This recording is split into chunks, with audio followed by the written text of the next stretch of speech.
call is now being recorded.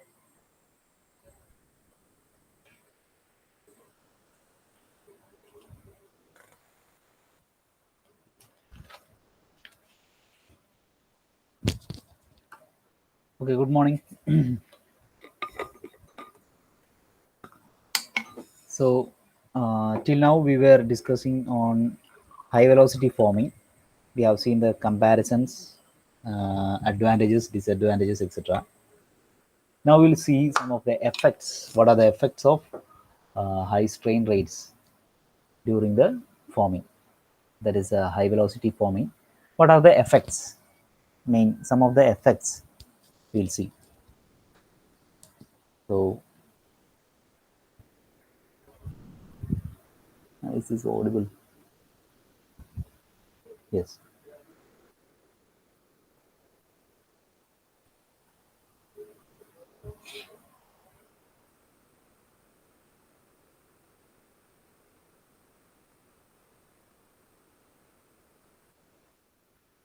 Okay.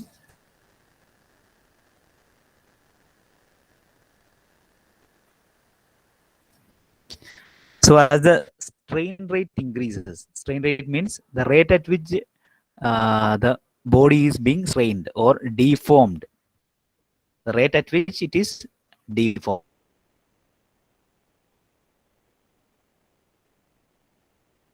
When it is increased, then what happens is the yield strength also increases. So that is the first effect. As the strain rate increase, as the strain rate increase, what happens? The yield strength also increases.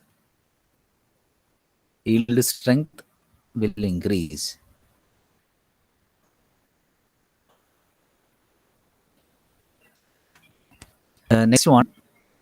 Next effect is regarding the temperature. That is, during this process, the temperature increases due to the adiabatic heating. So, due to adiabatic heating, the temperature of the workpiece increases. So, the temperature of workpiece will be increased as the due to the adiabatic heating.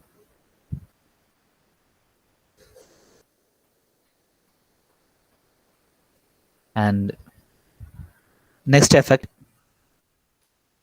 in the conventional methods, there are certain materials which cannot be formed, like titanium, tungsten alloys, that cannot be machined or deformed. So you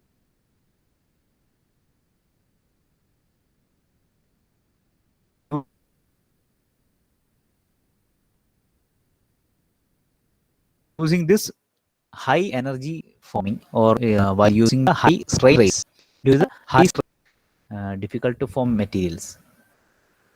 Difficult to form materials like tungsten, titanium, etc. can be formed. Next, there is no necking. Necking means we know in the ductile deformation,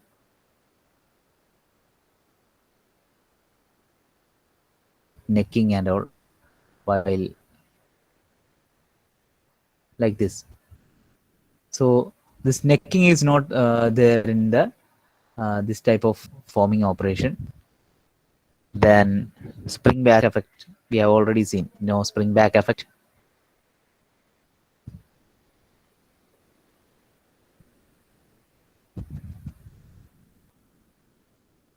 Then regarding the wrinkling, no wrinkling.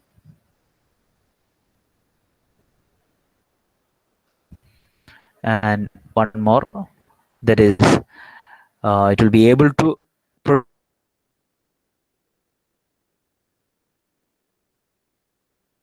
produce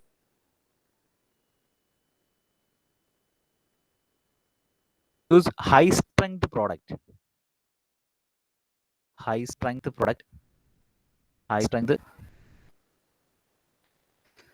So these are the main effects of a high strain rate during the forming.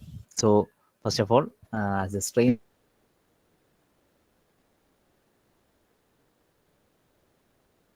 rate increases, the yield strength increases.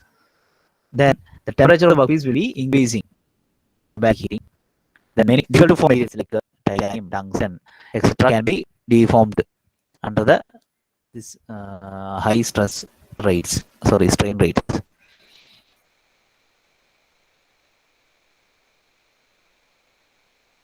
Then no necking, no spring back effect, no wrinkling, and finally, high strength products can be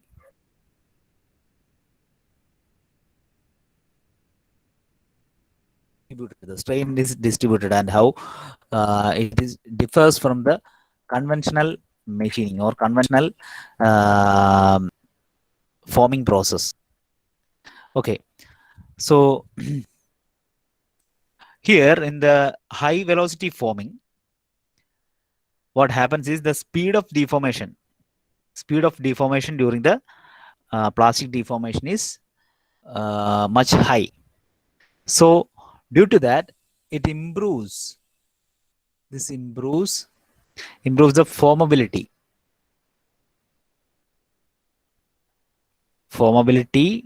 and also the uniformity.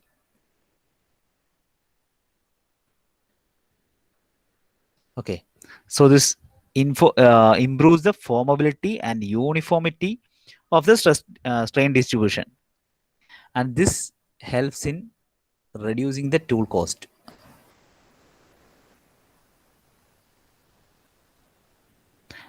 Or tooling cost.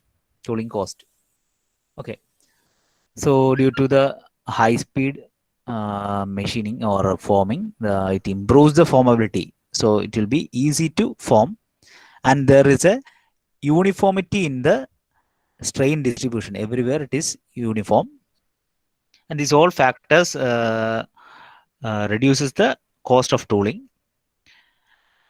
Now, in the case of conventional forming means it is around 5 meter per second speed or velocity. In that case, the strain distribution, which is a strain distribution, it will be non-uniform, unlike the high velocity forming. Now, regarding the friction and all, in high velocity forming, in any process we can see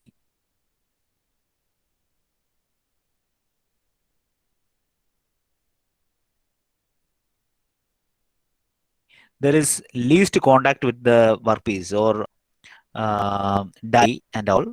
So and there is no negligible effect of friction. There is a mode like this, and the workpiece is like this, and we are placing a punch like this. We are forcing it. So throughout the process, there will be a contact, and it will move through the surface. So there will be friction. So there is friction and contact. Both are there. Friction and also contact. So in high velocity forming, suppose this is the mold and this is the workpiece. Here it will be vacuum, and there will be a explosion over here for explosive forming and all. So there will be stress waves generated like this, and this will give an impact force here. So due to which it will explode or it will move suddenly to the portion. So here there is no friction or negligible amount of friction, and there is no continuous contact also. So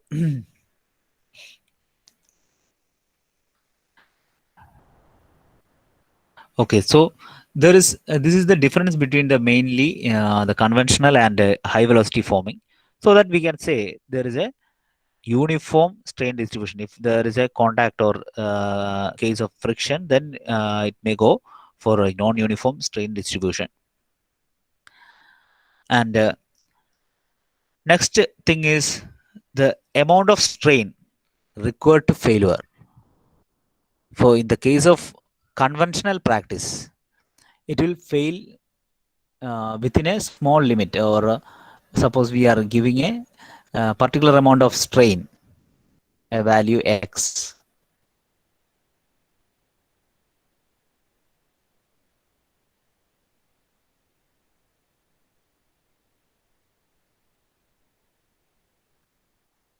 It will fail. If the same material is being, that means it can be strained much more than the conventional practice. That is the strain required to failure. Strain required to failure will be high for the high velocity forming than that for the conventional practice. So due to that, we'll be able to produce the complex structures, complex shapes and all. Complex shapes can be made possible using high velocity forming or high energy rate forming. Anything. Okay. So these are the regarding the effect of the strain distribution.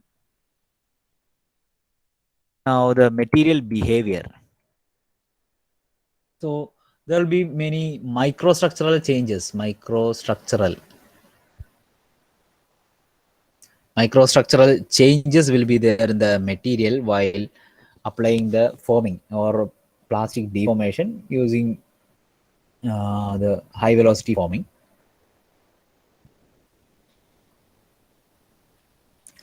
And these changes may influence the final product.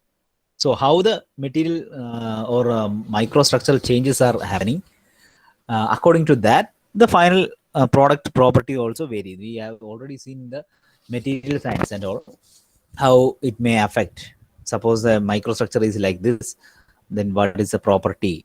Whether it is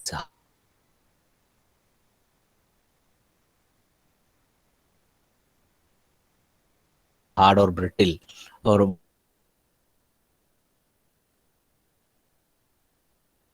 what about the strength and all. So depending on the microstructure, mechanical or anything, depending on the procedure, the material or the microstructure changes will be developed, and based on that, the final product properties also vary. Regarding the thermal properties, there will be no change from the compared to conventional practice. That is, whether we are forming using conventional forming or the HERF or HVF, that is here high velocity forming. In the both the cases, the thermal properties may not vary. And we can see, we have already seen, that is regarding the strength. That is, using high velocity forming, we will be able to get a high strength alloys or a high strength final product, or the final product produced using high velocity forming will be having high strength. Why? Because it will be more hardened and it will be having high strength. So these are the effects of material behavior. Now, regarding the stress strain relations, some of the relation we will see.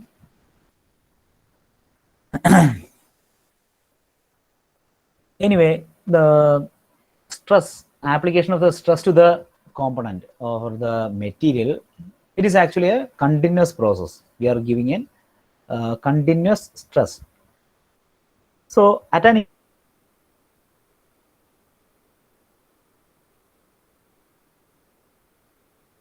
instant, particular instant, there is a value for the stress. That is the instantaneous, already in average value and all. So similarly, there is an instantaneous value of the stress which is required to continue the deformation of the material. So in order to continue the deformation, there is an instantaneous value of the stress, and it is termed as the flow stress.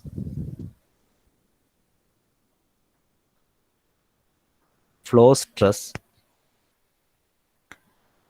So in the forming process like forging, extrusion, etc., this particular instantaneous flow stress, this particular flow stress can be determined from the curve, from one of the curve termed as a flow curve.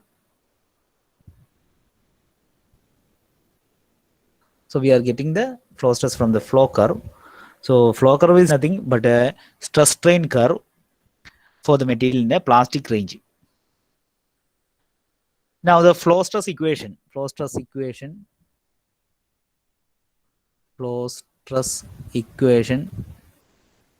is all we have learned, I think. Anyway, flow stress equation is given by sigma equal to k into epsilon raised to n, where sigma is the flow stress, epsilon is the maximum strain,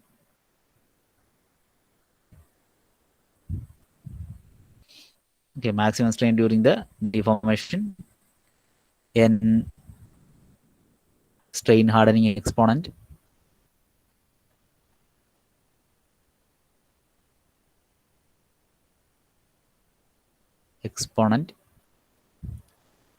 and k the strength coefficient.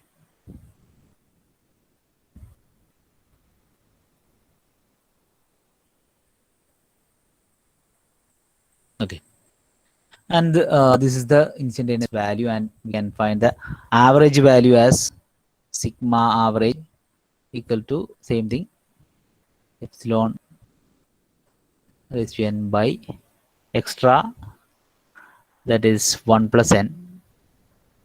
So this is the average value. So these are the just equations you have to by heart.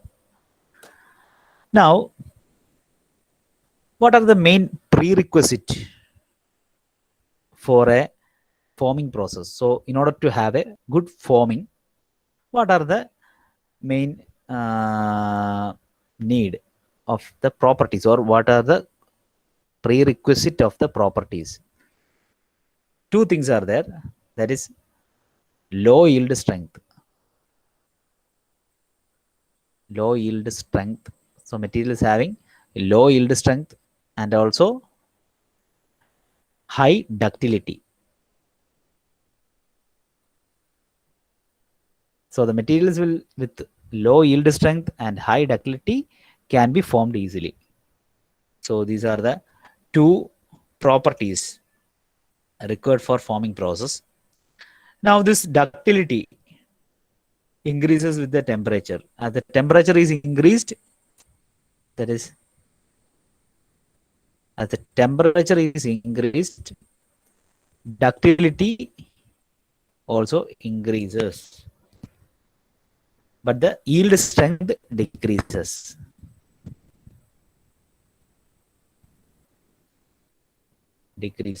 Okay, so this is a condition. This can be applied. So at the increased temperature, the forming will be possible.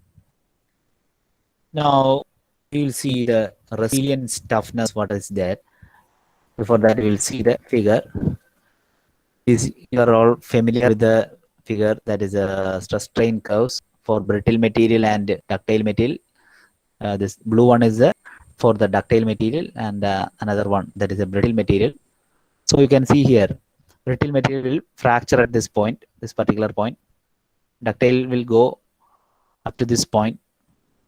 It will strain up to this point. Then only it will fracture. Here it can withstand much high strength. This strength is high, strength is lesser. And regarding two properties, resilience and toughness. So what is a resilience and toughness? Anyway, you may be knowing, but I will tell you, that is, what is the modulus of resilience? Resilience means how much quantity of energy any material can absorb without suffering damage. So without suffering damage. That is, it is mainly in the elastic range. Okay, so in the elastic range, whenever we are applying a stress, it will be the strain will be proportional to stress, and if we remove the stress, then it will go back. So there will be no damage. So in that particular portion of the material, the energy, which all energy is absorbed, that is the resilience. It is shown in the dark portion. So the modulus of resilience is the quantity of energy any material can absorb without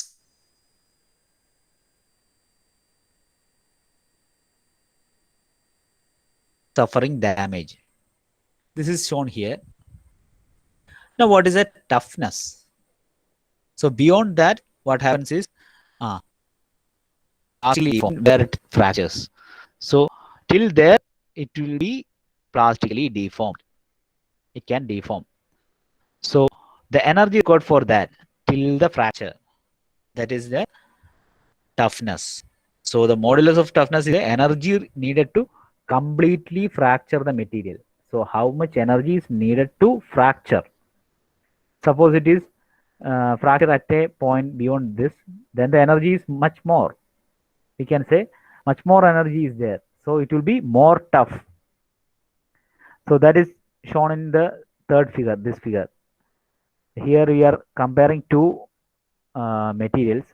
This is a stronger material. This is stronger material. Stronger material means you can see the stress value is greater compared to the second one. The stress value is greater. That means it can withstand much high stress. But the thing is, it will fail earlier. It may fail earlier, but it can withstand high stress.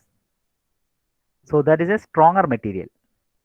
If a material is tougher means it can the energy required for fracture will be more. That is, it will be there is more strain value. It will be strained up to this point, then only it fracture. So the energy required to fracture is much high. So this is the any materials. Suppose we are saying some of the material is having good impact resistance.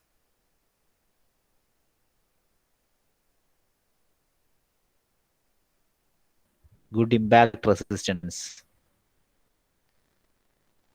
Impact resistance. That means it will be having much high value for the toughness, or modulus of toughness is high. That's why we are saying in the ISO-DRPN test, ISO-DRP test we have conducted in the S5 lab. I think in the material testing lab. So there, what we are finding is that it is actually an impact test, that we are giving an impact load on the material, and where we are finding the toughness.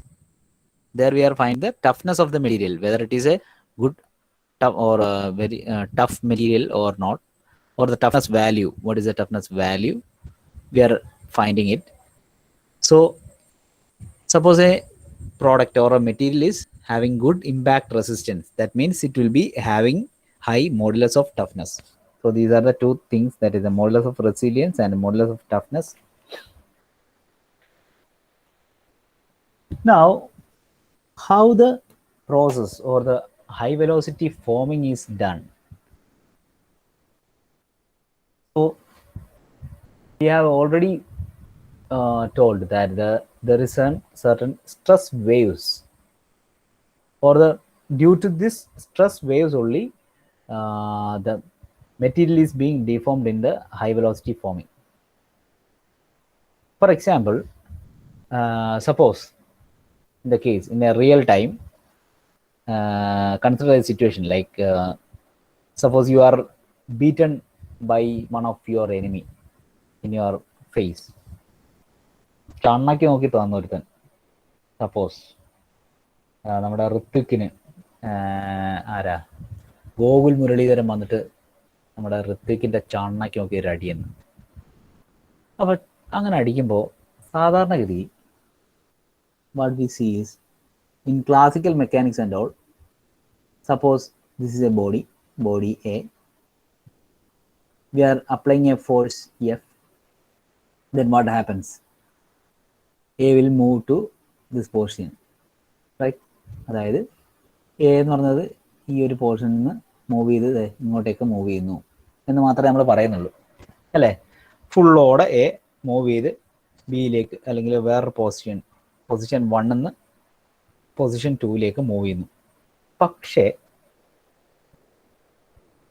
നേരത്തെ പറഞ്ഞ കേസിൽ എന്താണ് സംഭവിച്ചത്? ഇത് നമ്മുടെ